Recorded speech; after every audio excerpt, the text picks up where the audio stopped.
You know, I pretty much always want new Armada figures, but I realized something yesterday that was actually pretty ironic, or maybe it's not ironic, maybe it's purposeful. When it comes to the original figures, Wheeljack, Starscream, Megatron/Galvatron, and Tidal Wave were easily the original most brick-like Decepticons. They had like no posability whatsoever, and we've got updates of them. But if you look at the remaining guys on the team here, they actually all have really good original figures in terms of posability. I mean, they don't only have great posability, but they also have amazing original gimmicks that don't hinder the posability much. I mean, if you take a look at Thrust here, for example, he's got a head swivel, he's got shoulders that rotate out, he's got a bicep, full thigh extension, a beautiful spread, as Jobby would say, knees, even some ankle tilt there if you consider the part of transformation there, part of the articulation. He's got a full 360 waist. I feel like if they were to redo him, they would give him ankles, which, yeah, that would be great.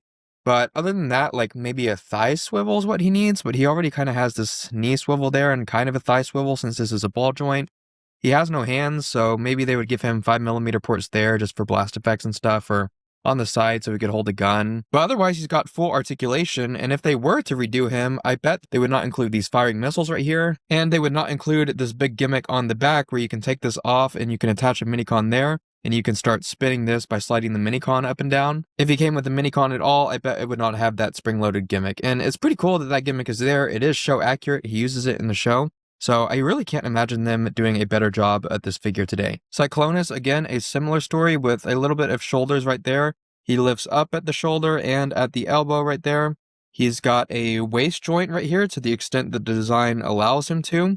Thighs that go up and down, knees that do bend. It took me a while to figure that out when I was a kid because you kind of have to force them open.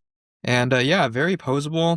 The head can kind of look up and down because of transformation. If they were to redo him, they could give him a neck, some ankles. His thighs admittedly do not go in and out.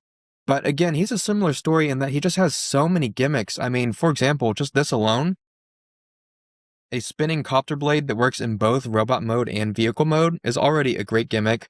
But not only that, he has a firing missile on both of his arms with minicon ports. And he has this gimmick right here on the front where you can plug in a minicon. And in helicopter mode, the minicon has a piece right here that when you pull on the chopper blade, part of the minicon will also spin. There are actually 4 minicons that adapt to that gimmick, and there's just no way that the new version would have one of these gimmicks, let alone all of them.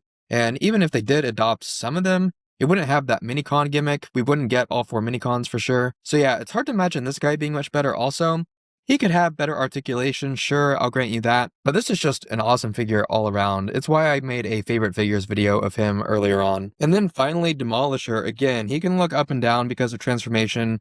No neck left and right, but he does have 360 shoulder swivel right there. He's got kind of 2 elbows with the way the transformation works. He can lift up right there and there at the secondary elbow. He can do that thing in the show where he lifts his arms around to create like the super gun that he charges with both of his arms. He's got thighs that open in and out, go up and down, knees, and again, because of transformation, kind of sort of has like a foot hinge of some sort right there. And he's got a really solid waist right there, not only at the top, but also like this other lower waist where the seat on his back comes with him. So again, he's got a lot of gimmicks right here. So again, he's got very decent articulation, not quite everything that a modern figure would have, like ankles, or maybe rotating wrist right here. You could have these guns rotate, I guess. But he does have firing missiles here on one side, and he has the ejection gimmick that works when you plug his minicon into tank mode, complete with a spring-loaded button right here that launches the minicon. And again, that's not something the modern figure would have, no way. So yeah, thank you Hasbro, I guess, for giving us the right set of characters who got upgrades. I mean, the original Wheeljack definitely needed an upgrade, even though this guy is not quite accurate. I'm happy to have him. Tidal Wave is an amazing, basically like a dream figure to me, upgrade. I love him so much. Megatron, Galvatron, of course, huge upgrade. And Starscream, although I don't think this mold is perfect, it's definitely way better than the original mold. And yeah, it really works out because these 3 right here have great original figures. So while I'd still love to see updates, I'm really happy with the balance that exists for the Armada Decepticon cast today.